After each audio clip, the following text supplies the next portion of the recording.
ஒரு சூப்பராக பன்னீர் டிக்கா மசாலா இன்றைக்கி பார்க்க போகிறோம். Welcome to Ammanga kitchen. இன்றைக்கி நம்ம பார்க்க போகிற இந்த பன்னீர் டிக்கா மசாலா எப்படி செய்கிறது அப்படிங்கிறதையும், அதுக்கு என்னென்ன பொருள்லாம் தேவை அப்படிங்கிறதையும் இப்போ நம்ம பார்த்துடலாம். இதுக்கு தேவையான பன்னீர் 400 கிராம் அளவுக்கு எடுத்து வச்சுருக்கேன். பெரிய சைஸ் கேப்சிகம் 1, மீடியம் சைஸில் தக்காளி 2, ஒரு பெரிய சைஸ் வெங்காயம். இது 3ஐயும் ஒரே மாதிரி சைஸில் கட் பண்ணி எடுத்து வச்சாச்சு. இப்போது இதுக்கு தேவையான எல்லாத்தையும் நம்ம எடுத்து வச்சாச்சு. இதுக்கப்புறமா இதுக்கு ஆஃப் லெமன், அதையும் இப்போ நம்ம கட் பண்ணி எடுத்து வச்சுக்கலாம்.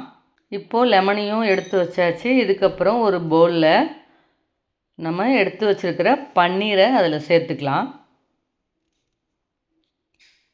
பன்னீரை சேர்த்ததுக்கு அப்புறமா நம்ம கட் பண்ணி வச்சுருக்கிற வெங்காயம், கேப்சிகம், தக்காளி இது எல்லாத்தையும் சேர்த்துக்கலாம்.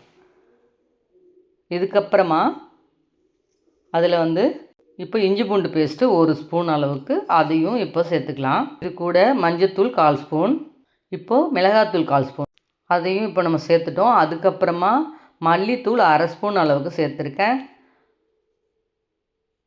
இப்போது இது கூடவே கரம் மசாலா ஒரு 1/4 ஸ்பூன் அளவுக்கு சேர்த்தாச்சு. இப்போது ஜீரகம் 1/4 ஸ்பூன் அளவுக்கு ஜீரகம் இதையும் சேர்த்தாச்சு. 1/4 ஸ்பூன் அளவுக்கு உப்பு சேர்த்து, இது கூட கஸ்தூரி மேத்தி 1 ஸ்பூன் அளவுக்கு கஸ்தூரி மேத்தி, தயிர் ஒரு 1லேருந்து 2 ஸ்பூன் அளவு கூட சேர்த்துக்கலாம். லெமன், ஆஃப் லெமன் அதையும் புழிஞ்சு ஊற்றியாச்சு. இதுக்கப்புறம் நம்ம இப்போது எல்லாத்தையும் சேர்த்துட்டோம்.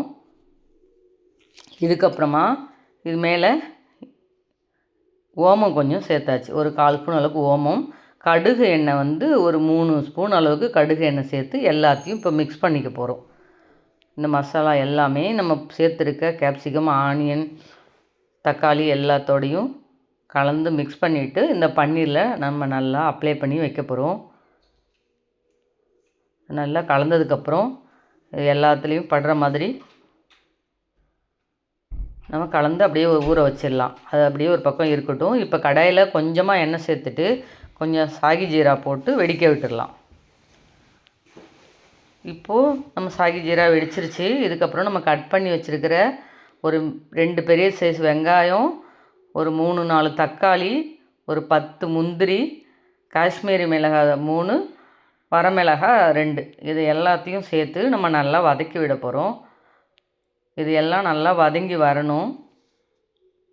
வதங்கி பாதி அளவுக்கு வதங்கி கொஞ்சம் சாஃப்டாகணும். அந்த அளவுக்கு இது இப்போ நம்ம வதக்கி எடுத்துக்க போகிறோம். இது கூட 3-4 கிராம்பு அதையும் இப்போ சேர்த்தாச்சு. இப்போது இது நல்லா கலந்து விட்டு நல்லா வதங்குற வரைக்கும் நல்லா வதக்கி விடணும்.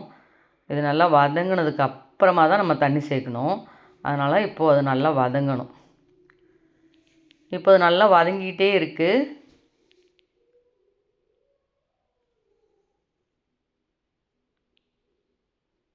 இப்போது இதுக்கு தேவையான அளவுக்கு தண்ணி ஒரு 200லேருந்து 250 அளவுக்கு தண்ணி ஊற்றிக்கலாம். தண்ணி ஊற்றி இதுக்கப்புறம் இது வேக விடணும். நல்லா வெந்துடணும். தக்காளி, முந்திரி எல்லாமே வெந்துடணும். இது இப்போது நல்லா வேகட்டும். இது கூட இப்போ நம்ம உப்பு கொஞ்சமாக சேர்த்துக்கலாம்.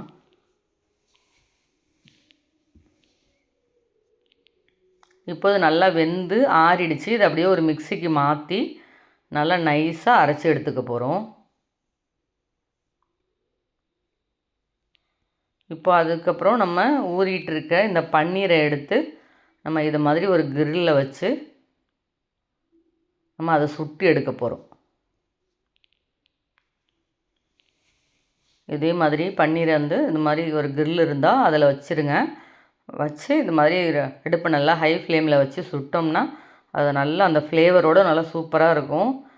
அதனால் இது மாதிரி தான் இருக்கணும்னு இல்லை. உங்கள்கிட்ட அந்த மாதிரி ஸ்டாண்டு ஏதாவது அது மாதிரி இருந்தால் கூட அதுலேயும் நீங்கள் வச்சு இது மாதிரி கிரில் பண்ணி எடுக்கலாம். இந்த மாதிரி பன்னீரை 2 பக்கமும் நல்லா சுட்டு எடுக்கலாம். இடையிடையே நீங்கள் பட்டரோ இல்லை நெய்யோ தடவிட்டு இது மாதிரி செய்யும் பொழுது நல்ல ஃப்ளேவர் சூப்பராக இருக்கும்.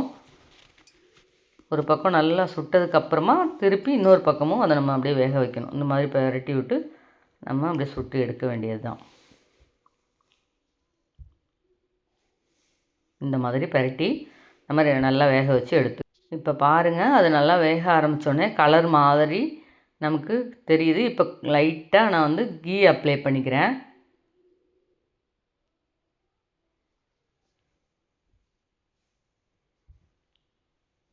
இப்போது நம்மளோட பன்னீர் ரெடி ஆயிடுச்சு.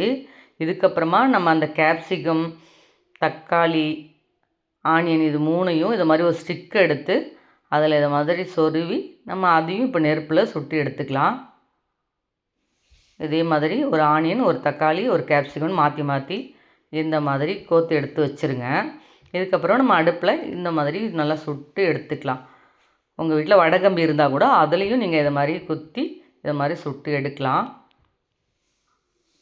எனக்கு இப்போது நிறையா இருக்கிறதால நானும் அந்த மாதிரி அந்த கிரில்லையே வச்சு இது மாதிரி நல்லா சுட்டு எடுத்துக்க போகிறேன்.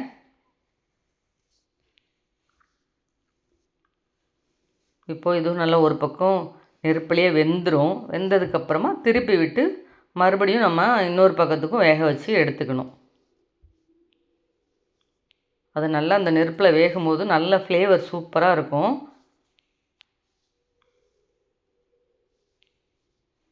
இப்போது 2 பக்கமும் நம்ம திருப்பி வச்சு வேக வச்சிட்டோம். நல்லா வெந்துருச்சு. இதுக்கப்புறம் இதை நம்ம எடுத்துக்கலாம். இதுக்கப்புறமா நம்ம வந்து இந்த மாதிரி கட் பண்ணிக்க வேண்டியது தான் பன்னீரை. ஒரே சைஸில் க்யூபாக கட் பண்ணி எடுத்துக்கணும். இப்போ நம்ம பன்னீரையும் கட் பண்ணிட்டோம். நம்மளோட கேப்சிகம், ஆனியன், தக்காளி எல்லாமே வெந்து ரெடியாக இருக்குது. இப்போ ஒரு கடாயில் கொஞ்சமாக பட்டர் சேர்த்துட்டு அது கூடவே கொஞ்சமாக எண்ணெயும் சேர்த்துக்கலாம். பட்டர் மெல்ட் ஆனதுக்கப்புறமா இப்போ நம்ம எடுத்து வச்சுருக்கிற ஹோல் கரம் மசாலாவையும் அதில் சேர்த்து பொரிய விடணும்.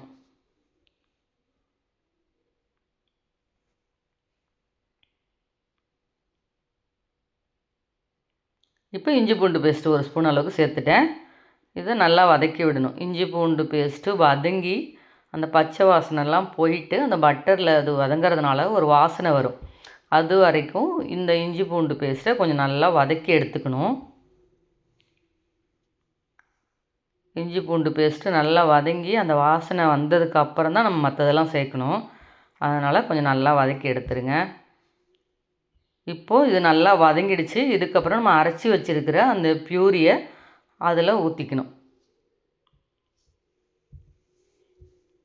இப்போ நம்ம மிக்சியில் கொஞ்சம் தண்ணி ஊற்றி கூட அதில் நம்ம கலந்து அப்புறமா ஊற்றிக்கலாம்.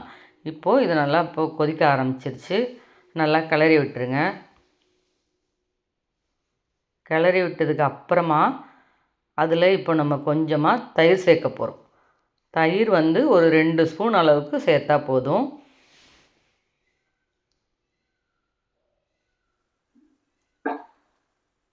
இப்போது இதை நல்லா மிக்ஸ் பண்ணி விட்டுருங்க. நல்லா மிக்ஸ் ஆகி கொதிக்க ஆரம்பிக்கணும். இதுக்கப்புறமா ஒரு 1/4 ஸ்பூன் அளவுக்கு மிளகாத்தூள், நம்ம வரமிளகாய் 2 தான் போட்டோம், காரம் பத்தாது. காஷ்மீரி மிளகாத்தூள் கலர் தான் கொடுக்கும். இப்போ கரம் மசாலா வந்து ஒரு 1/2 ஸ்பூன் அளவுக்கு அதில் சேர்த்துக்கலாம். சேர்த்து நல்லா மிக்ஸ் பண்ணி விட்டுருங்க.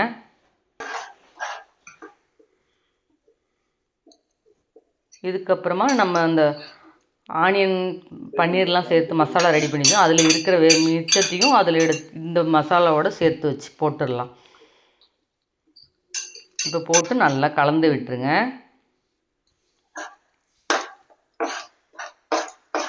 இது நல்லா கலந்து மிக்ஸ் ஆகி கொதிக்க ஆரம்பிக்கட்டும். இந்த மாதிரி நல்லா கொதிச்சிருச்சு. இதுக்கப்புறமா நம்ம கட் பண்ணி வச்சுருக்கிற பன்னீர், இந்த கேப்சிகம், ஆனியன், தயிர், இந்த தக்காளி எல்லாத்தையும் அதில் சேர்த்துக்க வேண்டியது தான். சேர்த்து நல்லா மிக்ஸ் பண்ணி சும்மா கொஞ்சமாக கொதிச்சா போதும். கொஞ்சம் நேரம் ஒரு 5 நிமிஷம் அளவு கொதிச்சா போதும். இப்போது நம்மளோடது ரெடி ஆகிடுச்சு. இதில் ஃப்ரெஷ் க்ரீம் கொஞ்சமாக ஊற்றி அது மேலே கஸ்தூரி மேத்தி கொஞ்சம் தூவிட்டு கொஞ்சமாக பட்டரை சேர்த்துட்டோன்னா ஒரு சூப்பரான பன்னீர் டிக்கா மசாலா எங்களோட ஸ்டைலில் ரெடி ஆகிடுச்சு. இது சப்பாத்தி, பரோட்டா, கீ ரைஸ் எது கூட வேணுனாலும் சூப்பராக இருக்கும். நீங்கள் ட்ரை பண்ணி பாருங்கள். ட்ரை பண்ணி பார்த்துட்டு எப்படி இருக்குங்கிறத கமெண்ட்டில் சொல்லுங்கள். எப்பவும் போல் அம்மங்கா கிச்சனை லைக் பண்ணுங்கள், ஷேர் பண்ணுங்கள், சப்ஸ்கிரைப் பண்ண மறந்துடாதீங்க. ஆளுங்கிற பட்டனையும் தட்டி விட்டுருங்க. அப்போ தான் நான் போடுற வீடியோ உங்களுக்கு உடனுக்குடனே நோட்டிஃபிகேஷனாக வரும். நன்றி, வணக்கம்.